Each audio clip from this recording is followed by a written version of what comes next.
Ikaw lang? May class po. Yeah. So, kayo yung advice ni Ma'am Roque nagagawa ng Zigbee. Nagawa niyo yung gagawin niyo? Ginawa ng thesis group ko 5 years ago. So, I just want to know kung nakita niyo na yung mga researches regarding Zigbee ng department. Tumingin kasi po kami nung nag-focus po kami dun sa yung adapters tsaka yung meters. Pero hindi naman na isip ng search yung Zigbee mismo, sir. So, baka hindi namin Yung nakita. group ko kasi, tatlo sila. I presented the paper. Halos yun ang ginawa namin.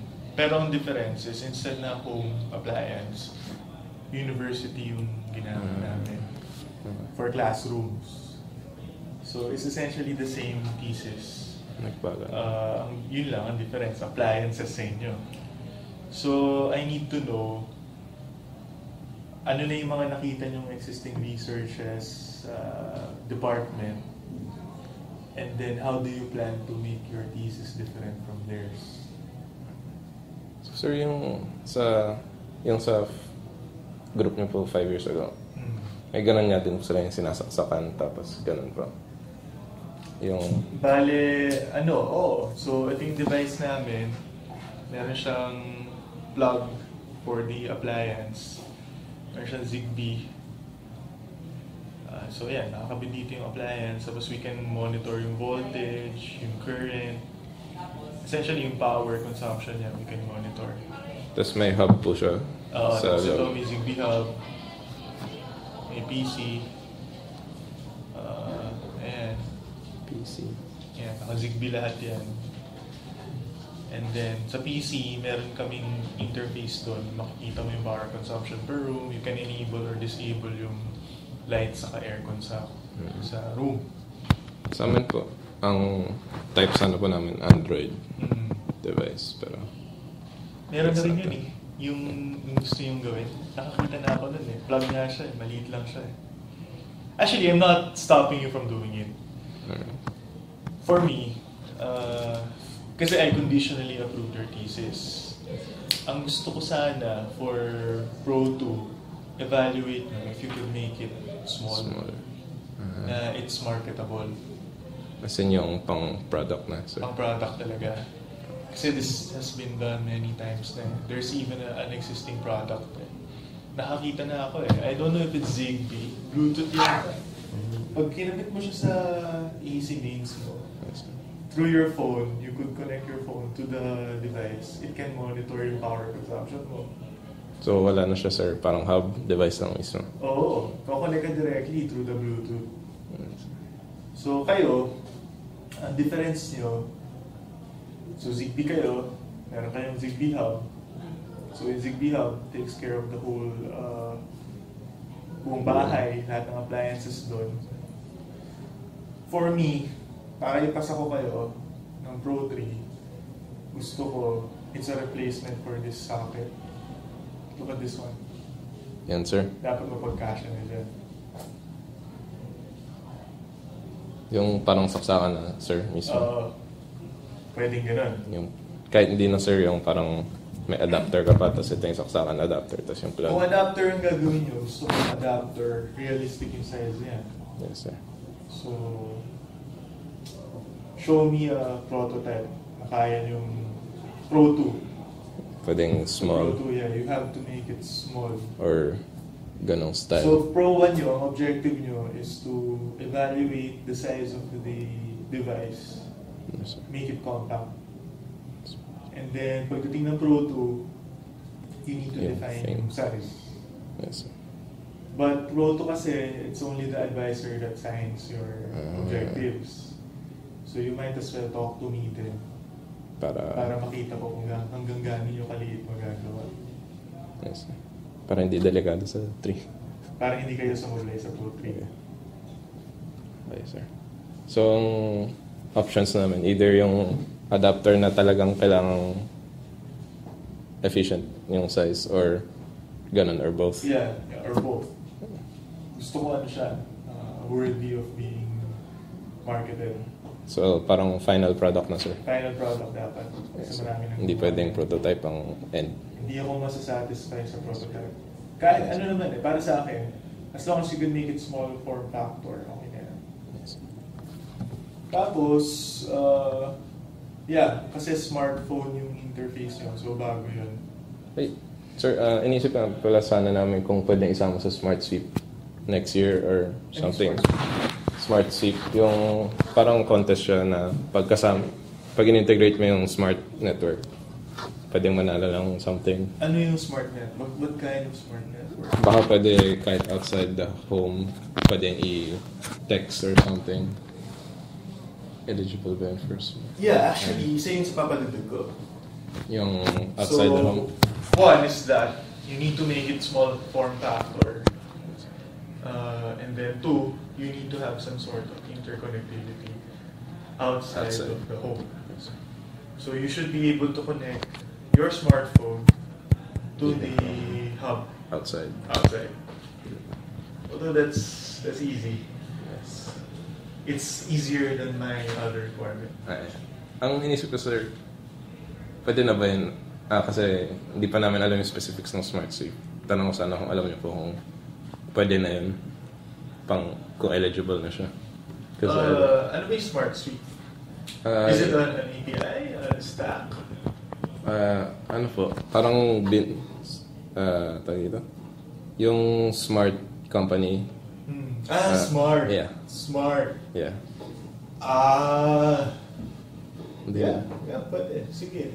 kahit replaceable naman yung SIM ng kahit anong network. You're going to use a smart SIM. Yeah. Pero Pero, use a hub. sir? Lalagyan yun sa Zigbee hub. Ay, sir. Kung outside yung gagamitin. Tama. You have to. Yeah. Pero, yung gano'n lang kasimple, eligible na ba yun for... Of course not. Kaya... Dapat, so yung smart network, right? Yes, sir. So itong smart network nyo na nakakabit doon sa... Essentially, ito yung Zigbee hub nyo. Yes, sir. This one can be not so compact. Kasi malamang meron kayong Zigbee modem dito saka maybe an Arduino. I don't know. So anong gagamitin nyo dyan? Mag-research pa. Mag-research pa kayo. Pero the easiest is Arduino. Get an Arduino, get a GSM module for your Arduino, kabitan mo ito ng sinasabi mong smart SIM Yeah. to enable the smart network. But if it's smart network, hindi dapat to GSM module lang. It should be 3G module. 3G module that could virtually connect your Zigbee, your home, through the smart network to TCP/IP. Ayan, okay na sa akin yan. It's a worthy of a topic. Bago yun. Wala pa yun. So, ito, from the end user's point of view, I have this device, compact. Compact siya. I use it. So, Pro 1, no need to... Objectives yun ng Pro 1 is to identify the dimensions na compact. Pro 2, papalitan nyo yun. Once na ma-finalize nyo kung ano yung hanggang saan nyo kayang palitin. So, if it can fit into the electric box, okay ako dun. Good na sa akin yan. Or a size of, let's say, a laptop charger. You can use that as reference. If you could fit it in there. Kung hindi nyo kaya, pag-uusapan natin. Mag-usap kayo ng easy. Tapos, aside from that, so this has to be a smart network. It has to be on a network. Yung smart network, that's an option lang. Yes, sir. What's important to me is your Zigbee hub in the home connects to the internet. And then from my smartphone, I could access the Zigbee hub anywhere in the internet. If that's the case, Huwag ka na mag-3G module. Mag-Wi-Fi module na lang kayo. Tapos basta may data yung phone. Yeah. Pag may Wi-Fi module kasi kayo, you could have the Zigbee hub connect to an AP access point. Or you could have it connect to a US pocket Wi-Fi na may smart network. Right? That provides internet connectivity now. So once you're able to do that, make sure you're on PLDT network so you could create a... Kasi magda-dynamic DNS pa kayo dito eh. Your phone, kasi this is connected to the internet. Before that, what you can do is actually connect your smartphone here na without connecting it to the internet. That's your first testing. Ano lang siya. Oo, yung smartphone mo, ito yung Wi-Fi module, nung Zigbee hub, you could just create instantly a connection para matest nyo na. And then yung smartphone can display yung information about each of my appliances. Of course, this app should be smart. As in... Yeah, pag load ko nung app, I should be able to see yung mga appliances na nakakabit. Automatic yun. Yes, sir. Pag load ko nung app, makikita ko na, ito yung mga active na nodes ko. Ito yung active nodes ko. Ito yung power ko ngayon. So part of your chapter 1 na ipapresent nyo is a rough interface. Parang... So lilista ko na yung kailangan nyo dagdag. So you have to make it compact. You have to you need to have internet connectivity. And you need to present a mock interface. Present a mock interface in the defense. Saka yung documentation nyo. Bibigay ko to sa'yo. So yung itong mock interface, pwedeng sa MATLAB lang gawin or... Of course not. Smartphone eh. So dapat... Nandito na No. Yung interface could just be Paint.